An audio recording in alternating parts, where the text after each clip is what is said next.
Oh,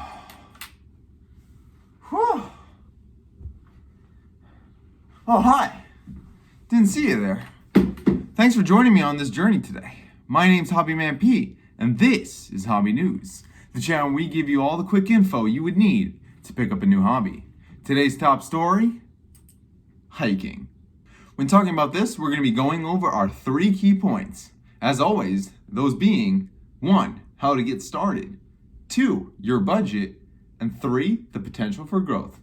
So grab your stick and let's hit the trails. Not only is hiking an enjoyable hobby to pick up, but it can be easily shared by others or done by yourself. If you, like myself, are someone that is in desperate need of a break from reality, try going on a solo hike. I'm sure you'll be amazed at how peaceful and comfortable it can be, and you'll discover new pieces about yourself. I would suggest, though, just let someone know where you're going as a precaution. The good news is that hiking is a very easy and simple hobby to get into, so long as you know where to start, which is why the first step is going to be determining what your fitness level is and what you're going to want to try and hike. Are you going to be someone that wants more casual, even level hiking, where you're going to be trying to just get some steps in as well as get a breath of fresh air?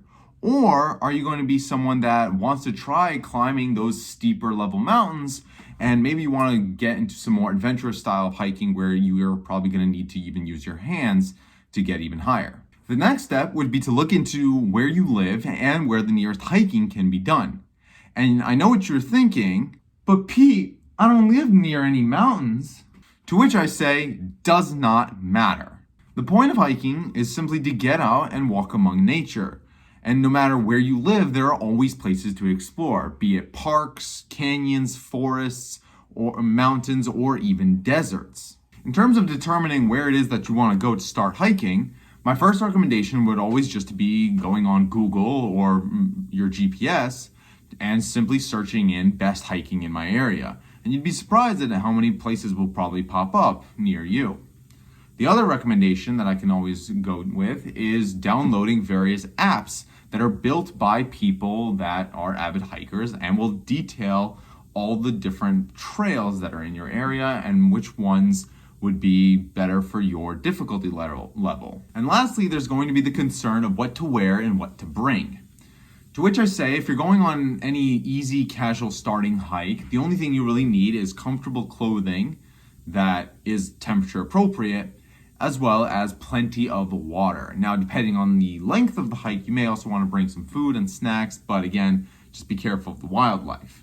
The other thing, though, that I do want to mention is that if it's going to be hiking in the cold, or if you're doing anything in the winter, be sure to pack plenty of layers, because as you hike, your body temperature is going to be going up. As it goes up, though, you may want to take a layer off, and if you don't, you may suffer from heat exhaustion. So just definitely be careful. The only thing I would recommend really getting is just a good water bottle and maybe a bag to carry spare waters and your snacks. If you want to get into other areas, then again, you may want to look into getting a walking stick, but in reality, I wouldn't actually get one of these. I would just pick up sticks that you find along the path. That's what I always do. The other thing that you may want to look into doing is getting yourself a pocket knife for safety, or if you have to cut any vegetation out of your way. So something like this.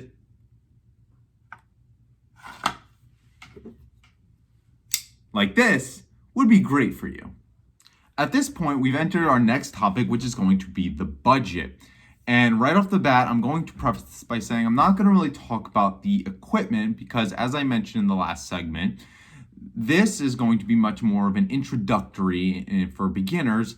And as I've already mentioned, you don't really need any equipment aside from just your clothing and your water bottles. And if you don't have any, well, then there's going to be other things that you're going to want to look into before researching hiking.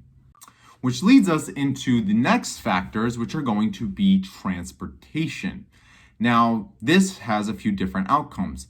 For example, if you are someone that has their own personal vehicle, be it a car or truck or whatever, then the only thing you're going to really have to worry about are going to be costs of the gas and or maybe tolls, depending if you have to go through any. If you're someone that doesn't have their own personal vehicle, then you're going to probably rely on public transportation or maybe even private cars like Ubers and whatnot. But be careful with that, because in the situation that I've been in, a lot of times these areas that you're going to be going for hiking will not have service. So if you drive there, or if you request public transport to drive you there, if you don't secure exactly how you're going to be able to get back, you may be stuck there with no service. So definitely keep that into consideration. As I mentioned before, however, hiking is a hobby that can be shared by others. So definitely try looking into seeing if you can carpool with some friends or family that may also be interested in hiking. And fret not, because even if you were someone that wanted to go on a solo hike, looking to see if any of those friends or family would also want to go on their own solo hike, carpool together, and then just go on separate trails. Definitely something to still look into. The next factor to take into consideration when talking about the budget are going to be entrance fees for any parks that you may be hiking in. And while this isn't guaranteed at every single park, a lot of them around the world do have these entrance fees. And those aren't necessarily expensive, with those being in the $10 to $30 range. You do want to look into that, because a lot of parks can do it based on how many people are going in versus just one vehicle entrance fee. That leads us into our last topic, which is going to be the potential for growth. And the way in which you develop this depends on how adventurous you want to be with this. If, again, you're someone who wants to just keep this as something casual and go on a few hikes, throughout the year and keep them on a more, easy going level, then all I would recommend for you to do in progressing this is just always remember to take time out of your day-to-day life to look into where you want to go and follow the steps that I mentioned before and how to get started, and just get out there and go and enjoy the fresh air. However, if you are someone that wants to take hiking to the next level, start looking into climbing steeper and more dangerous types of hiking trails. This could be things where you'll even want to throw in some bouldering or rock climbing experience to surpass your goal. The other area in which you want to maybe, release your limits is looking into breaking your elevation records and continue climbing mountains around the world until eventually you keep surpassing limits. Maybe you'll even get to climb Everest, but maybe stay away from that as it's getting a bit overcrowded. Another option, and something that I personally recommend doing if you want to develop your hiking a bit more, is if you're someone that likes traveling to other countries, I would dedicate a portion of the trip to try hiking. And while again, this depends on your scheduling, you'll be amazed at how different the scenery, foliage, and creatures that you'll see are when you're in another country. And these are usually things that you wouldn't be able to see if you hike in your normal areas back home. And that's all we have here for today here at Hobby News. We hope you're able to learn something new, and just maybe you're ready to conquer your own Kilimanjaro. Be sure to subscribe and tune in next time to see what hobby we cover next. And when it comes to hobbies, write down in the comments below, what do you do?